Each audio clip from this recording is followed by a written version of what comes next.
सोचिए एक ऐसे घर के बारे में जहां महीनों तक हर शाम सूरज ढलते बत्तियां अपने आप जल उठती हैं। और बाहर से गुजरने वालों को उस बंद घर के अंदर से कदमों की भारी आहटें भी सुनाई देती हैं। बिल्कुल।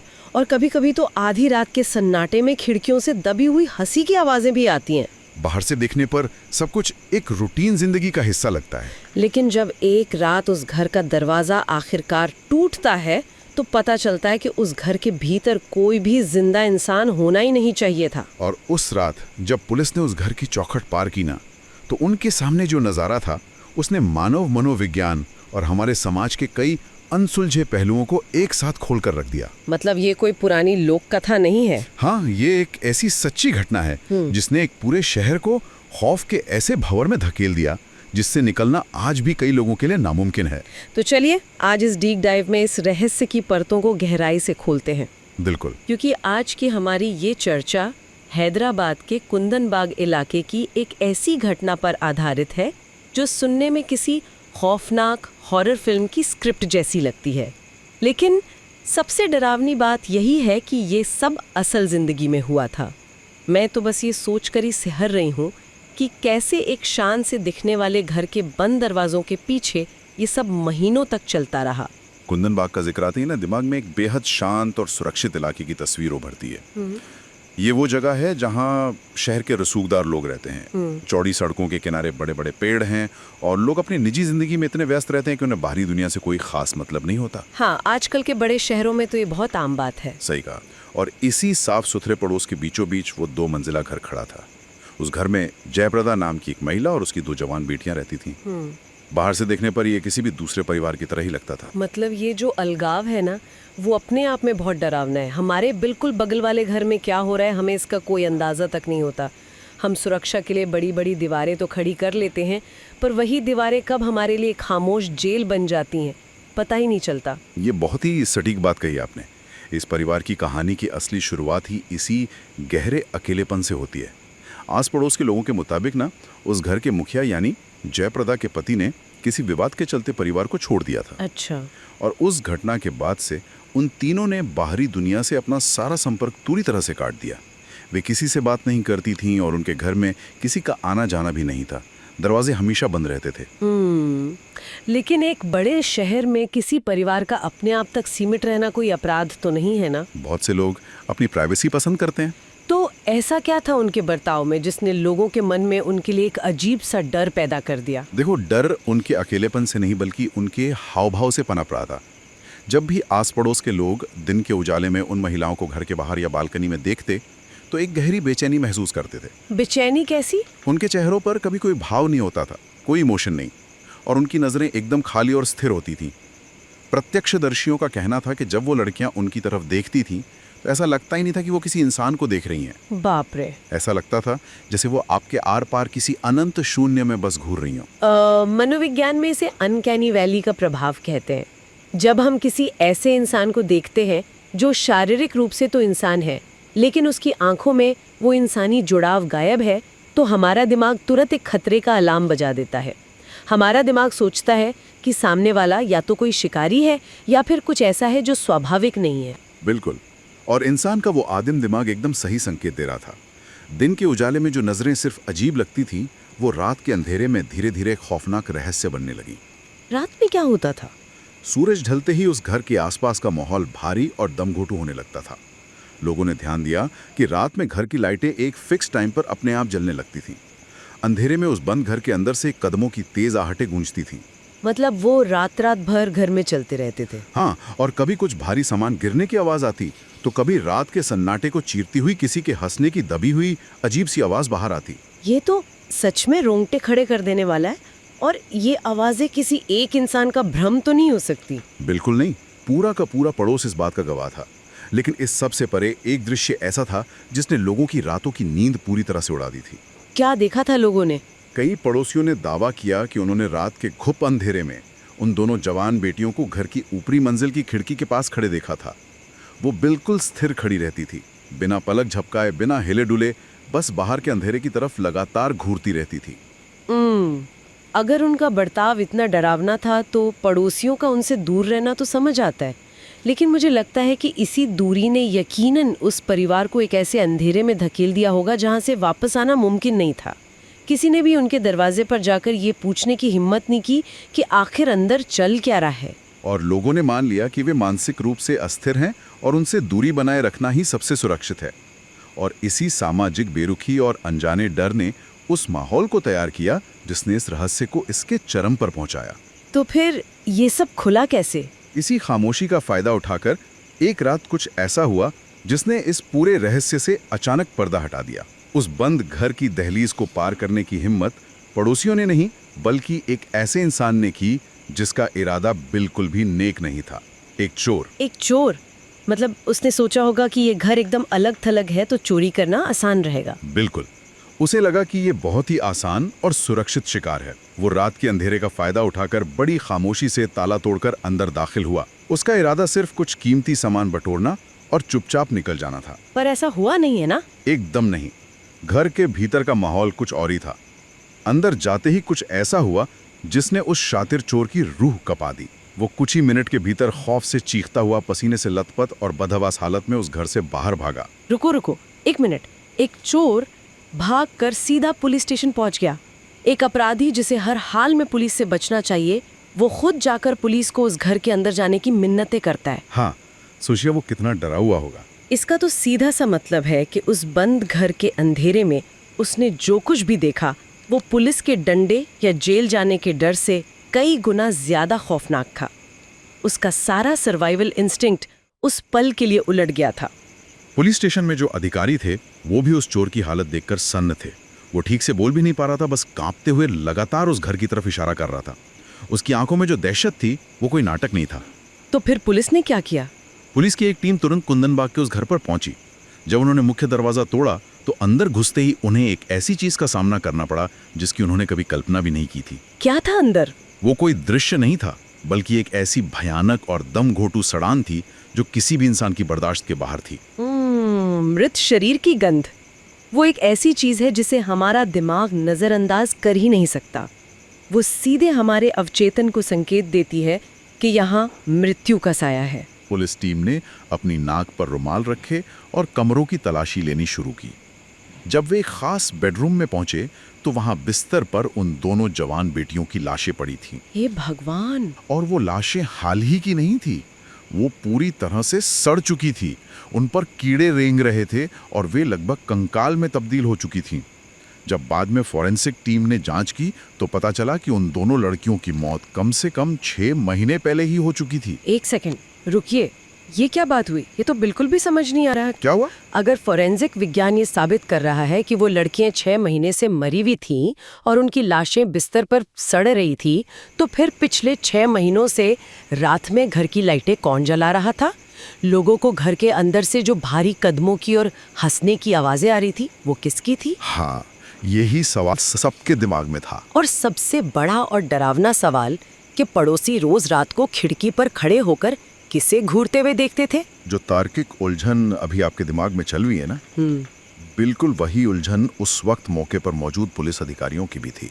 भौतिक साक्ष्य और लोगों की गवाहियों के बीच एक बहुत गहरी खाई थी। ये तो सच में पहेली बन गया। मृत शरीर महीनों से बिस्तर पर पड़े थे, लेकिन घर के अंदर का माहौल ऐसा था जैसे वहां रोजमर्रा की जिंदा इंसान की गतिविधियां चल रही हों।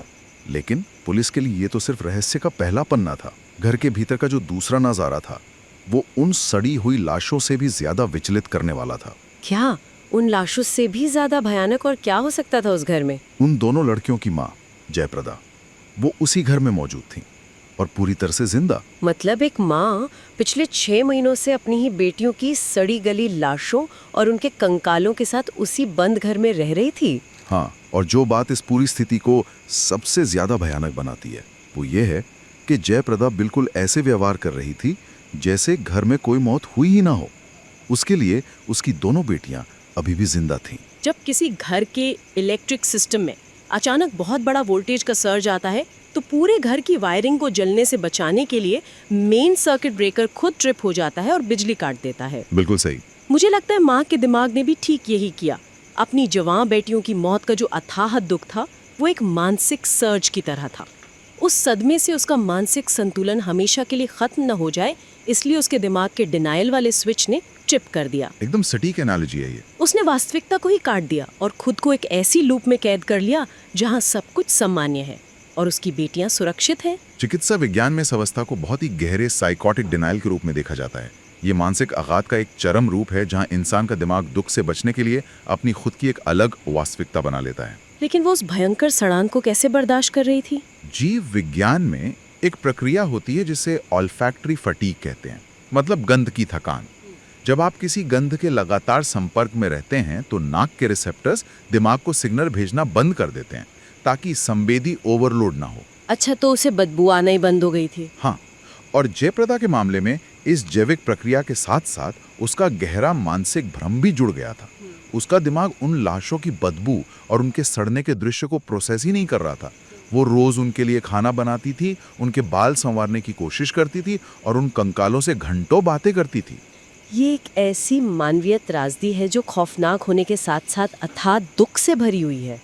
इंसान का दिमाग उसे बचाने के लिए किस हद तक जा सकता है, ये उसका सबसे क्रूर उदाहरण है। दुखद तो है, लेकिन अगर हम इसे विशुद्ध रूप से एक जांच के नजरिए से देखें तो माँ का ये आघात सिर्फ माँ के खुद के व्यवहार को स्पष्ट करता है। ये उस सबसे बड़े और बेचैन करने वाले सवाल का जवाब बिल्कुल नहीं देता जिसने पूरे शहर की नींद उड़ा दी थी। आप खिड़की पर दिखने वाली परछाइयों और घर में होने वाली आवाजों की बात कर रहे हैं ना? बिल्कुल। अगर बेटियां महीनों से बिस्तर पर मृत पड़ी थीं और माँ अपने भ्रम की दुनिया में जी रही थी, तो पड़ोस के दर्जनों लोगों ने रात के वक्त खिड़की पर उन लड़कियों को कैसे देखा? लाइटें समय पर कैसे जलती थीं और वो हंसी की आवाजें कहाँ से आती थीं? तो चलिए अब इन अनसुलझे सवालों पर जो थ्योरीज बनी हैं उनका विश्लेषण करते हैं। हमारे पास जो स्रोत हैं उनके अनुसार इस रहस्य को समझाने के लिए मुख्य रूप से 3 संभावनाओं पर चर्चा की जाती है। पहली संभावना तो पूरी तरह से मनोवैज्ञानिक है, जिसके बारे में हमने अभी बात की। इस थियरी के अनुसार माँ रात रात भर उस बड़े से घर में जागती रहती थी। वो अकेले ही पूरे घर की लाइटें जलाती होगी, कमरों में घूम घूम कर बेटियों के लिए खाना परोसती होगी और उसी के चलने से पड़ोसियों को कदमों की आवाजें आती होंगी। हाँ, और शायद वो खुद ही अंधेरे में अपनी मृत बेटियों से बातें करते हुए हंसती होगी, जिसकी आवाज बाहर जाती थी। उन लड़कियों को खिड़की पर कैसे देखा? क्या वो दर्जनों लोग झूठ बोल रहे थे? वही तो। या क्या ये एक मास हिस्टीरिया का मामला था, जहां डर के माहौल में एक व्यक्ति को कोई भ्रम हुआ, उसने दूसरों को बताया और धीरे धीरे पूरे इलाके के दिमाग ने उस खौफ को सच मान लिया? मास हिस्टीरिया एक बहुत ही मजबूत थ्योरी है। जब कोई समुदाय एक अनजाने डर में रहता है तो उनका दिमाग दृश्य गढ़ने लगता है। इसे पैरेडोलिया कहते हैं, जहां इंसान का दिमाग अंधेरे में भी चेहरे ढूंढ लेता है। हो सकता है किसी ने रात में खिड़की के पर्दे को हिलते हुए देखा हो और डर से उसे उन लड़कियों की परछाई मान लिया हो।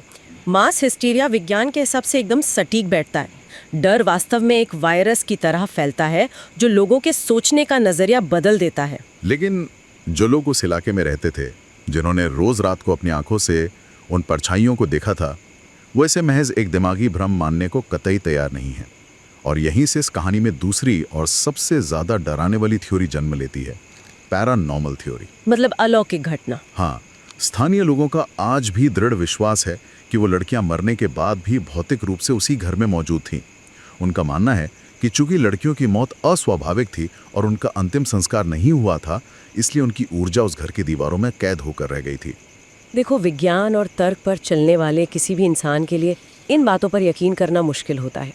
लेकिन जब इतने सारे लोग एक ही डरावनी चीज़ को इतने लंबे समय तक देखने का दावा करते हैं, तो कहीं ना कहीं हमारे तर्क की सीमाएं सिकुड़ती हुई महसूस होती हैं। और अगर हम इन सभी पहलुओं को एक साथ रखकर देखें तो हमारे सामने आती है तीसरी संभावना। ये सच्चाई और रहस्य का एक बेहद खौफनाक संगम है। कैसा संगम? एक ऐसी स्थिति जहां आधा सच हमें पूरी तरह समझ आता है, जैसे कि माँ का मनोवैज्ञानिक आघात और लाशों का सड़ना, लेकिन विज्ञान के पास आज भी उस गैप इन लॉजिक का कोई ठोस जवाब नहीं है, जहां दर्जनों लोगों की गवाहियां खड़ी हैं। ये तीसरी संभावना सबसे ज़्यादा बेचैन करने वाली है, क्योंकि ये हमें स्वीकार करने पर मजबूर करती है कि कुछ पहेलियां कभी नहीं सुलझेंगी। इन सभी थ्योरीज के बीच मेरे दिमाग में बार बार वो चोर आ रहा है। ज़रा उसकी मानसिक स्थिति की कल्पना कीजिए। वो बड़ी खामोशी से अंदर घुसा होगा। उसे सबसे पहले उस भयानक सड़ांध ने घेरा होगा। बिल्कुल। फिर जब उसकी आंखों ने उस घने अंधेरे में देखना शुरू किया होगा, तो उसने ऐसा क्या देखा जो उसके आत्मरक्षा के सारे नियमों को तोड़ गया? मुझे नहीं लगता कि एक पेशेवर अपराधी सिर्फ लाशें देखकर इस कदर अपना दिमागी संतुलन खोता कि वो पुलिस के पास चला जाए। आपका ये विश्लेषण बिल्कुल सही दिशा में जा रहा है। पुलिस की रिपोर्टों से भी यही इशारा मिलता है कि उसने जो महसूस किया वो महज किसी मृत शरीर को देखने का डर नहीं था। बहुत संभव है कि जब वो उस अंधेरे बेडरूम के दरवाजे पर पहुंचा हो तो उसने वहां माँ को उन कंकालों से बातें करते हुए या उन्हें खाना परोसते हुए देख लिया हो। बाप रे। सोचिए, आधी रात का गहरा सन्नाटा, एक बदबूदार कमरा, बिस्तर पर पड़े कंकाल और एक माँ जो उनके बालों में कंघी कर रही है। ये दृश्य किसी भी इंसान के दिमाग की नसें फाड़ देने के लिए काफ़ी है। ये सच में एक ऐसा दृश्य है जो इंसान के जहन में हमेशा के लिए एक भयानक घाव छोड़ सकता है। और मुझे लगता है कि कुंदन बाग की इस पूरी घटना में जो सबसे डरावनी चीज़ थी वो कोई बाहरी भूत या आत्मा नहीं थी। सबसे डरावनी चीज़ इंसान का अपना दिमाग था, जयप्रदा का दिमाग। एकदम सही। जिसने खुद को जिंदा रखने के लिए एक इतनी विभत्स वास्तविकता को अपने रोजमर्रा के जीवन में इस कदर ढाल लिया कि उसे उसमें कोई बुराई नजर ही नहीं आई।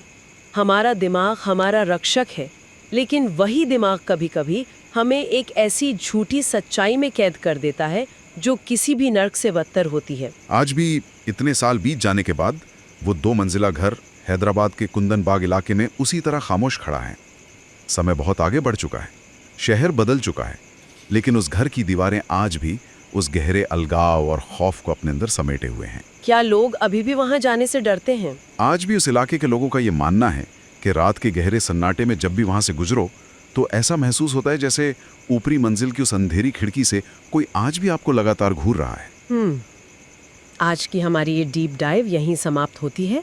हमने मनोविज्ञान की गहराइयों और अनसुलझे रहस्यों की उन परतों को खोला जो कुंदन बाग के उस बंद घर में दफन थीं। लेकिन खत्म करते हुए मैं एक ऐसा विचार आपके सामने रखना चाहती हूँ जो इस पुराने रहस्य को हमारी आज की जिंदगी से जोड़ता है। वो क्या? हम सब एक डिजिटल दुनिया में जीते हैं, है ना? सोचिए, अगर किसी इंसान की मौत हो जाए लेकिन उसके सोशल मीडिया अकाउंट्स पर पहले से शेड्यूल किए गए पोस्ट्स महीनों तक अपने आप अपडेट होते रहें। दुनिया के लिए वो इंसान डिजिटल रूप से जिंदा रहेगा, बिल्कुल वैसे ही जैसे माँ के दिमाग में वो बेटियां जिंदा थीं। ये तुलना तो सच में रोंगटे खड़े कर देने वाली है। आज के इस कनेक्टेड लेकिन असल में बेहद अकेले समाज में हम असली और झूठी सच्चाई के बीच का फर्क कैसे करेंगे? कुंदन बाग की वो घटना सिर्फ एक भूतिया कहानी नहीं है, बल्कि एक चेतावनी है कि अलगाव के अंधेरे में इंसान का दिमाग किस हद तक जा सकता है। क्या असली भूत वो परछाइयाँ हैं जो खिड़की पर नजर आती हैं, या फिर वो खौफनाक भ्रम है जिसे हमारा दिमाग अपना इकलौता सच मान लेता है?